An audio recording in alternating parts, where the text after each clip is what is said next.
Olu was a young and wealthy man who owned a big tech company. He had everything: money, power, and many women who liked him. But despite dating many women, he always ended things when they started falling in love with him. The truth was, none of them could meet his impossible list of rules. He wanted a woman who was strong but not too smart, beautiful but not too clingy. Each relationship left the woman sad and broken. One evening, after breaking up with his latest girlfriend, Olu sat alone in his big house in Lagos, feeling sad. His head had been hurting for months, but he ignored it, thinking it was just from too much work. That night, the pain became unbearable, so Olu finally went to the hospital. At the hospital, Dr. Bayo gave him bad news. Olu, you have a brain tumor and we can't operate on it. It's very serious. The doctor's words felt like a heavy blow. How much time do I have? Olu asked, his voice shaking. Dr. Bayo hesitated before answering. If we do nothing, you may have only a year. Olu's heart sank. For the first time in his life, he felt powerless. His mind raced, and one thought scared him more than anything else. If he didn't have a child, his empire would die with him. Kemi was a poor girl struggling to survive. She sold fresh fruits by the roadside in her village. She had no family, no wealth, and no education, but she was smart and quick with her words. One day, while driving through the market, Olu spotted her. At first, he found her bold behavior funny, but she was different from the polished, fancy women in his life. He knew what he had to do. She was perfect for his plan. Marry me, Olu said to Kemi the next time he saw her. Are you crazy? Kemi replied, looking at his expensive clothes and fancy car. Why would a rich man like you want to marry a poor fruit seller like me? I don't need a wife in the normal way, Olu explained. I need someone to have my child. We can do it through medical treatment. No kissing, no touching. Kemi laughed. Now I know you're not well. Why would I agree to do this madness? I'll pay you more money than you can ever earn in your life, Olu said, his voice serious. All I need from you is a child before I die. Kemi thought about the offer carefully. She had always wanted to escape poverty, but she wasn't going to sell her soul for it. Fine, she said, but I have my own condition. I won't be a prisoner in this fancy house. I'll live my life with no restrictions, and there will be no love between us. Olu raised an eyebrow. Fine, but I have my own rules too. No kissing, no romantic gestures, no falling in love. They shook hands, each hiding their true thoughts about what this strange marriage might bring. He hired the best stylists, makeup artists, and designers to give Kemi a complete makeover. Her old worn-out clothes were replaced by expensive, fashionable outfits. Her messy hair was styled to look sleek and modern. As Kemi stepped into her new life, she felt both excited and scared. This is only temporary, she reminded herself. I'll get the money and leave. But Olu's wealthy family wasn't as welcoming. His mother, Mrs. Ayo, only took a look at Kemi and said, This is the woman you choose to carry the Ayo family name? She doesn't even know how to hold a wine glass properly. The wedding was a simple event, much to Olu's family's disappointment. They had wanted a big celebration, but Olu instead on something small and private.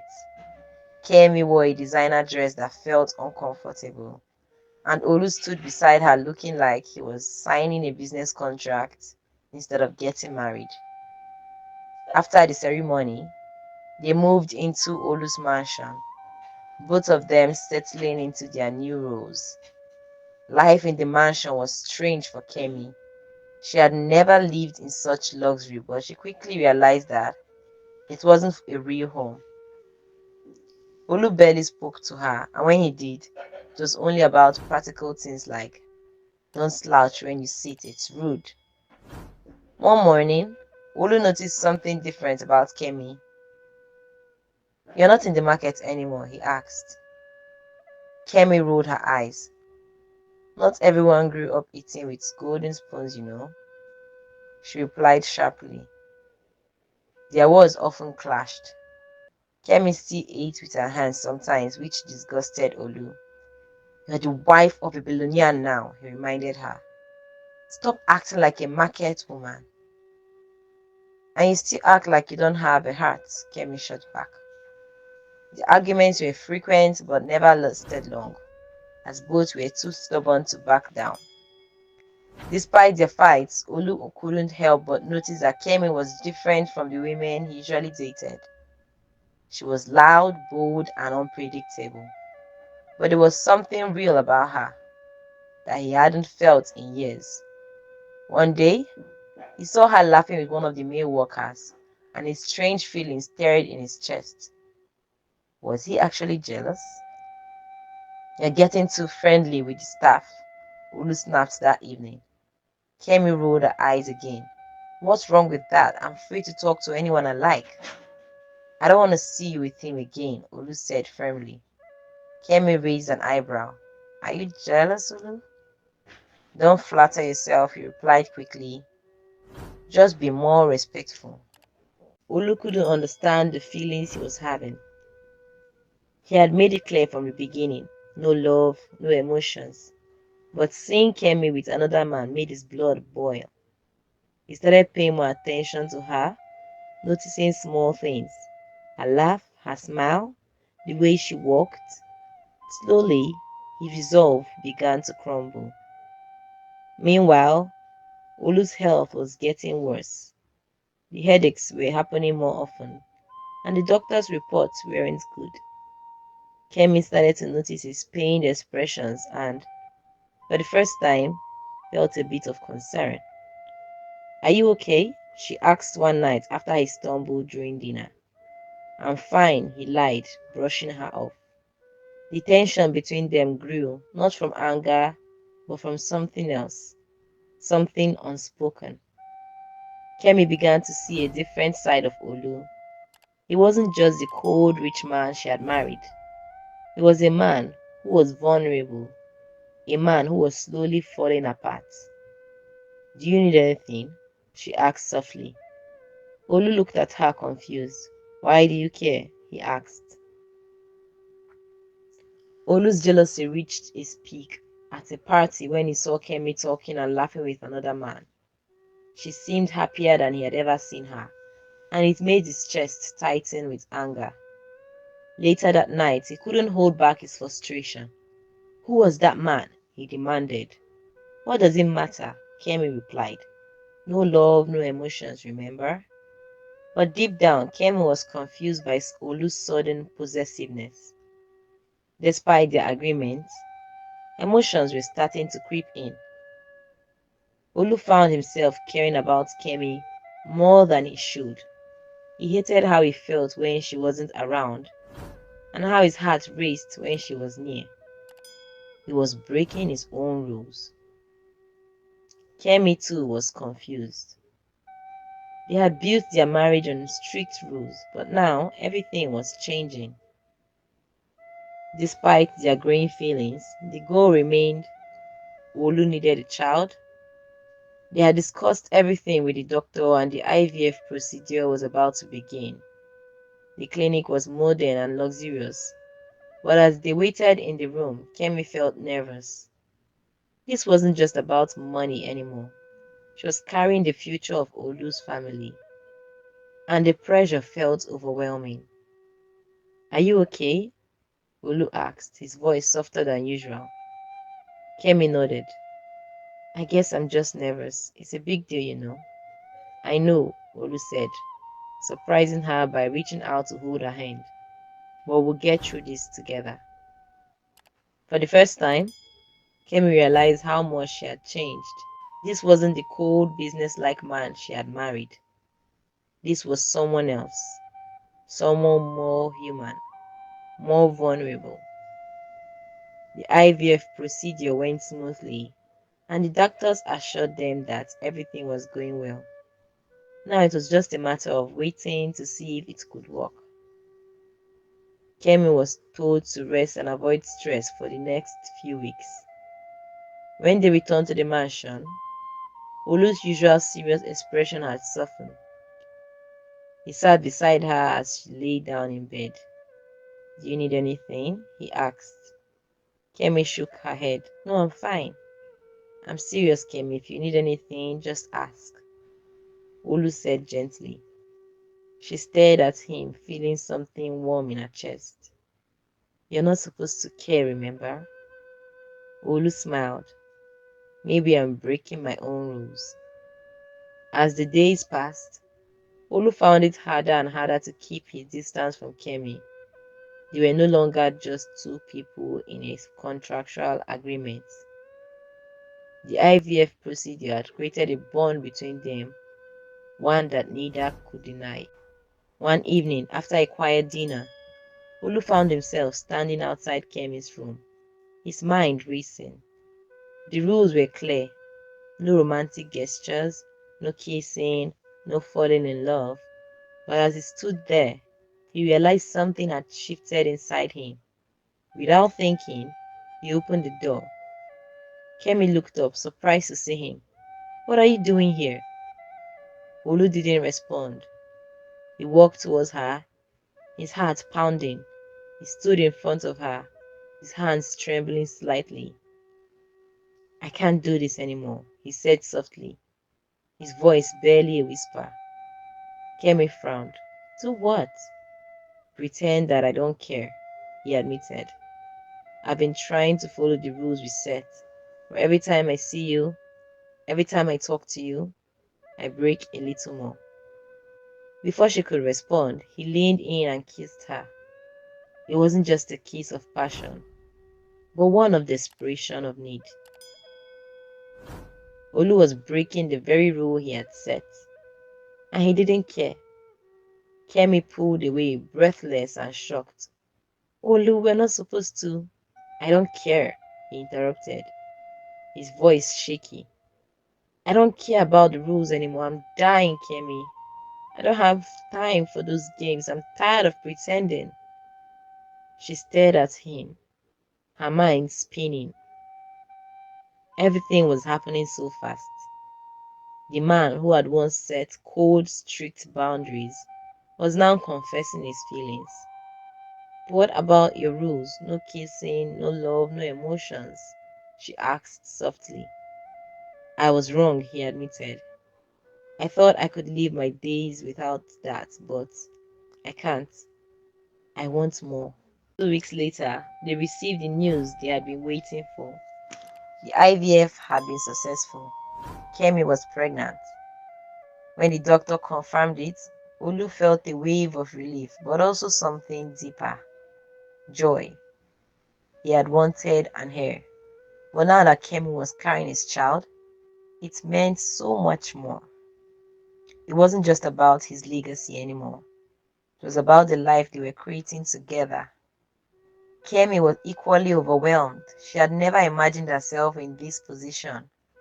A poor fruit seller now pregnant with a billionaire's child. As she placed her hand on her belly, she couldn't help but feel a sense of wonder and responsibility. "We're going to be parents," she whispered, the reality sinking in. Olu smiled. Something rare for him. "Yes, we are." As the weeks went by, their relationship continued to change.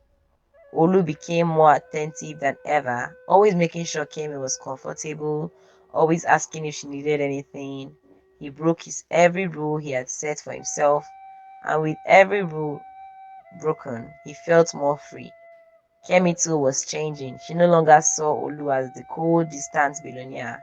He was now the father of her child, a man who, despite his flaws, was showing her a new side of himself. one that cared deeply for her. Their polite conversations turned into deeper talks, and their shared silence became more moments of quiet understanding.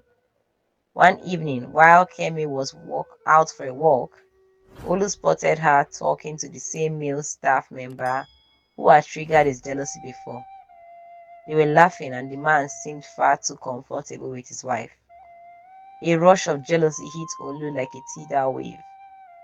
He clenched his fists, trying to suppress the rage building inside him. He had no right to feel this way, but he couldn't help it. When Kemi returned, he couldn't hold back his anger. Why were you talking to him again? He snapped. Kemi rolled her eyes. We've been through this, Olu. I'm allowed to talk to other people. We agreed on that, remember? I don't like seeing you with another man, Olu admitted, his voice strained. Kemi paused, surprised at his bluntness. You're the one who said you didn't want love or emotions or kissing. People can change, Kemi. I was wrong. His voice softened. It matters to me because I care deeply about you. Kemi stared at him, speechless. The man who had once been so guarded, so emotionless, was now standing before her, admitting feelings he had fought so hard to suppress. She wasn't sure how to respond, but for the first time, she saw Olu as more than just a wealthy man or as a husband by contract. He was someone who was genuinely trying, someone who had let down his walls for her. I don't know what to say, she whispered, feeling the weight of his words. You don't have to say anything, Olu replied. Just know that I'm here and that I care. Kemi nodded slowly, still processing everything. The man she had married for convenience was becoming someone she would care for too. And that terrified her so much. Olu's words hung in the air. And for the first time, Kemi saw the depth of his feelings. He had spent so long building walls around himself, hiding behind rules and boundaries. But now those walls were gone. She didn't know what to say. She had never expected this, never expected to break all the rules they had set. I care about you too, she finally admitted. Olu stepped closer, gently placing his hand on her cheek. Then let's stop pretending, he whispered. No more rules, no more boundaries. From that moment on, their relationship transformed completely. Olu and Kemi were no longer bound by a contract. They were partners, friends, and now lovers. The walls that once divided them were gone, replaced by a growing love neither of them anticipated. Kemi's pregnancy progressed smoothly, and Olu became more involved than he ever imagined. He attended doctor's appointments with her, and for the first time in his life, he felt truly connected to someone. As Olu's health deteriorated, he cherished every moment with Kemi. The headaches became unbearable, and he knew his time was running out. But he no longer feared it. He had found something he never thought he would: love. One afternoon, as Kemi sat beside Olu in the hospital, the doctor came with an unusual look of excitement on his face. I have some good news, the doctor began, looking between them. After reviewing your latest scans and consulting with a specialist, we believe that your tumor is operable. Olu blinked in shock. What did you say? The tumor is located in a position that, with advanced surgical techniques, we can remove it. There is a high chance of success. Kemi gasped, her hands flying to her mouth. Are you serious? You mean he can live? The doctor nodded with a smile.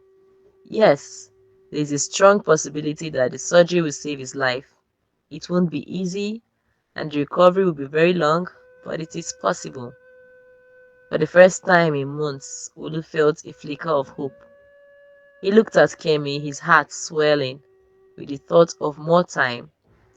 Time to see the unborn child, to love Kemi without the shadow of death hanging over him. When can we do it? Olu asked, his voice shaking with emotion. We'll prepare immediately. the doctor replied. The surgery will be scheduled for next week. The following days were filled with mix of nervousness and excitement. Olu's family, once so dismissive of Kemi, now rallied around him, offering prayers and support as the surgery date approached. Even his cold-hearted mother softened, realizing how close she had become to losing her son. On the morning of the surgery, Olu held Kemi's hands as they waited for the doctors to take him in. "I never thought I'd have this chance," he whispered, his eyes soft with emotion. "I thought I'd die without getting to see our baby or without telling you again how much you mean to me." "You will, Olu," Kemi said firmly, tears in her eyes. "You have to. Our babies need you." He smiled weakly. "Babies?" She nodded. "I didn't want to tell you until after the surgery, but we are having twins." Olu's heart skipped a beat. "Twins?" he echoed, his voice filled with wonder. "I didn't know if I could handle two little ones at once."